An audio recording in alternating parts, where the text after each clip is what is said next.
Welcome back to the deep dive. Okay, let's talk about something pretty universal. If you've ever felt like you're basically running a small logistics company just trying to coordinate kids' schedules, doctor's visits, school stuff, across two different Oh, households, yeah. then that whole shared responsibility thing can go from like ideal collaboration to just absolute chaos, really draining stuff. It really can be. That coordination piece is tough. So today, we've been digging into some sources that, well, they really get this challenge. And they offer something like a structural solution, almost like building a better system. Right. They lay out this framework, and they use an example like FamTasks, that's designed not just to, manage the calendar entries, but to actually cut down on the friction, the conflict that bubbles up in co-parenting. Yeah, the underlying stuff. Exactly. So our mission for this deep dive is to look past the features, the buttons and lists, and really pull out the core insight. What are the three key pillars this kind of system uses to make co-parenting feel simpler and maybe more importantly, smarter? hmm We want to get at the why these tools work, not just a list of what they do. And that why is absolutely central here because when you look at the thinking behind these tools, the sources are really clear. They're basically arguing that good co-parenting isn't really a logistics issue you solve with a fancy calendar. It's fundamentally a communication challenge. And it needs to be sort of proactively managed. So every tool we're going to talk about, it's just a way to encourage clearer, more structured communication. That really sets the stage perfectly. So let's unpack that idea, that philosophy. The sources keep tying successful co-parenting back to the child's experience, right? Right. So what's the big picture goal here? What are we aiming for, and how does consistency fit in? Well, the sources say, look, the number one focus has to be the child's well-being. And the way you achieve that is through consistency, consistent care, a predictable environment. Okay. Predictability. Yeah, and for that environment to even exist, you've got to actively work to reduce conflict between the adults.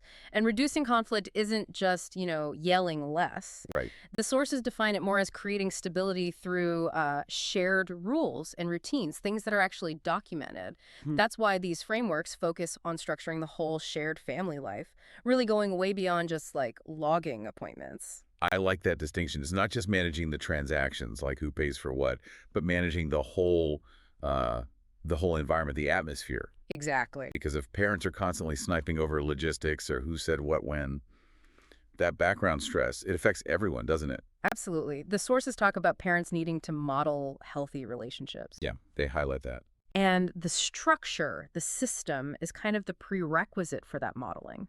If you don't have clarity on who's handling, say, a school project and one parent drops the ball. Big argument waiting to happen. Right. The argument that follows models reactivity, blame, but when you put a structure in place that handles that routine friction, the who does what when, the goal is that you can then solve problems quickly based on facts, talking openly.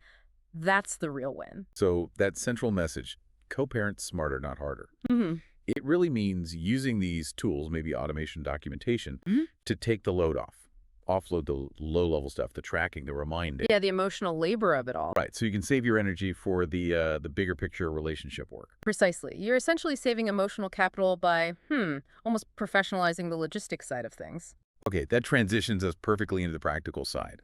If clear, structured communication is the foundation, what are the actual tools? What do these sources point to that helps fight against those classic he said, she said arguments, the miscommunication that just grinds down trust over time? Yeah, the sources zero in on three distinct practical tools, and they're all really designed to get rid of ambiguity and make sure there's mutual accountability.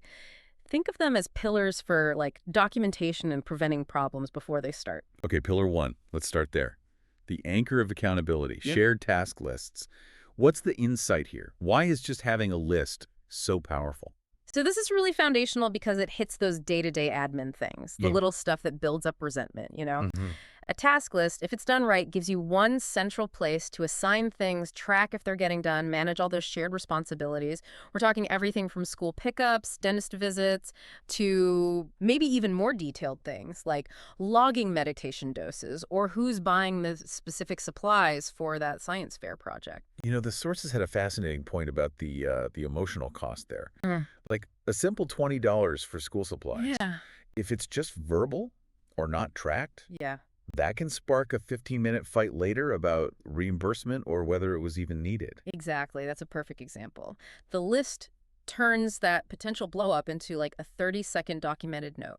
The system is designed so one parent doesn't have to be the constant reminder, the tracker, the nag, basically. Avoids that dynamic. Yeah.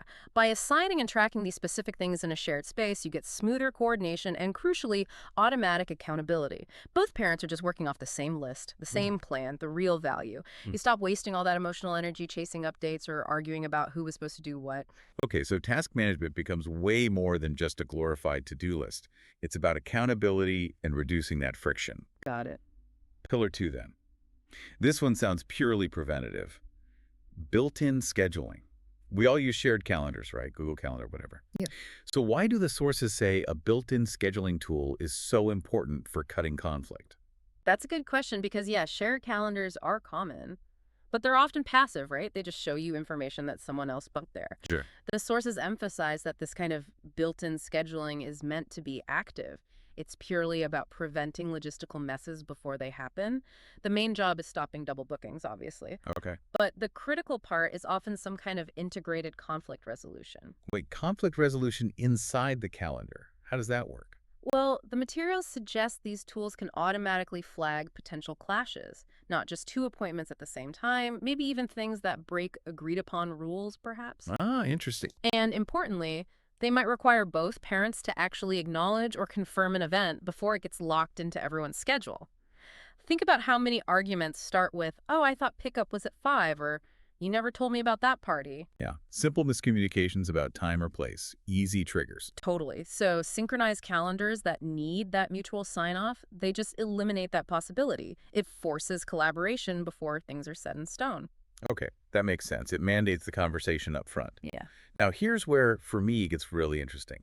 Pillar 3, the one that seems aimed right at the biggest friction points. Secure chat.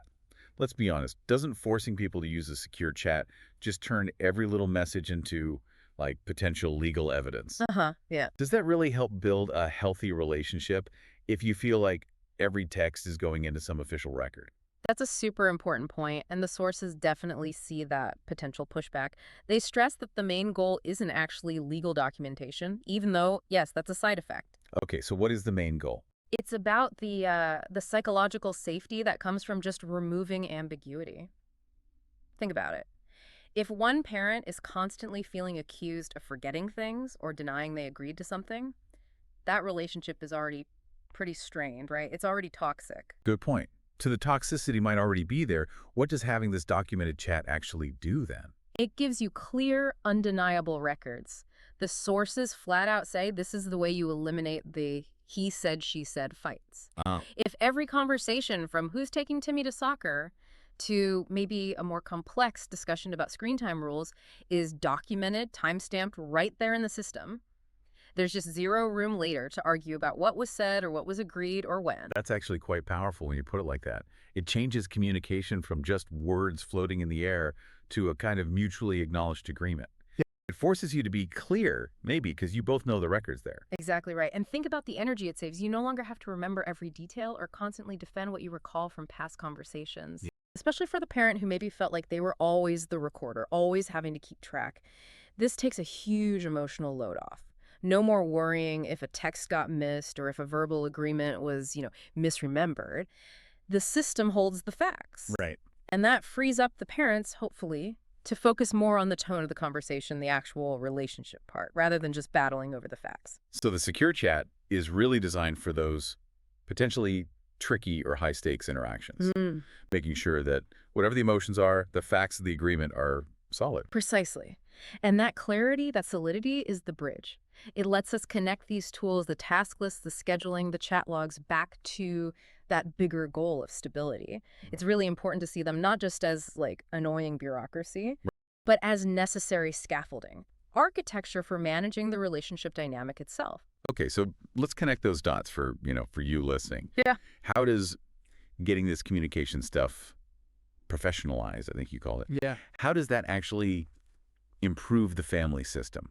beyond just, fewer missed appointments. Well, the sources make a pretty strong case that when you successfully manage these shared responsibilities, it lowers the overall stress level for the whole family. Everyone can kind of breathe easier. Okay. When you know who's doing what, when it's supposed to happen, and you have clear records of the decisions made, that constant low-level background stress just drops. And the child feels that too, right? Less tension between the parents. Absolutely. That's a huge benefit. This organized approach directly supports the child's well-being because parents hopefully spend less energy fighting about logistics Yeah. and more time actually modeling how to handle disagreements constructively. If an issue does come up, the system gives you the data. You can resolve it quickly based on facts, not just emotion. It helps parents stay connected, solve things quickly, keep the dialogue open. The system handles the friction points, ideally preserving the relationship energy. So, in a way, the tight logistics and the ironclad documentation are what allow parents to finally reach that philosophical goal we started with. Stability built on good communication. Yeah. It frees up emotional resources that can then go back into positive parenting, maybe even building a better co-parenting relationship itself. You got it. You're basically creating a sort of professional standard for how you operate as co-parents. Yeah. And that professionalism, that structure, creates a predictable world for the child. Predictability equals stability. Exactly. And that stability, built on these ways of communicating clearly and documenting things, that's the foundation for consistent care. That's the bedrock. That's a great synthesis. So we started with the big idea. Strong co-parenting needs structured communication. Then we unpacked the three key tools the sources point to. Clear task management with accountability, using active built-in scheduling to prevent those logistical clashes, Right. and using secure documentation like chat logs to just eliminate those he said, she said triggers. Right. And that brings us to a final thought, something for you to maybe chew on. If the ultimate goal here, based on these sources, is creating stability through these shared rules and routines, well, the application is still the key challenge, isn't it? How so? The tools give you transparency. You can see the tasks, the schedule, the messages, but they don't force anyone to follow through. The challenge is making sure those clear records and communication logs actually translate into real agreement and consistent action day to day. Yeah. The gap between knowing and doing. Exactly. So the question for you to think about is, what do you see as the biggest barrier to keeping that consistency going, even when you have the tools that make everything transparent? Is it just old habits, emotional fatigue, something else entirely? That's a really good question to take away and consider, especially if you're thinking about putting these ideas into practice. Well, thank you for diving deep with us today. We really hope this exploration gives you a clearer picture of how to co-parent smarter, not just harder, by mastering not just the calendar, but the actual communication. Hope it was helpful. We'll see you next time on The Deep Dive.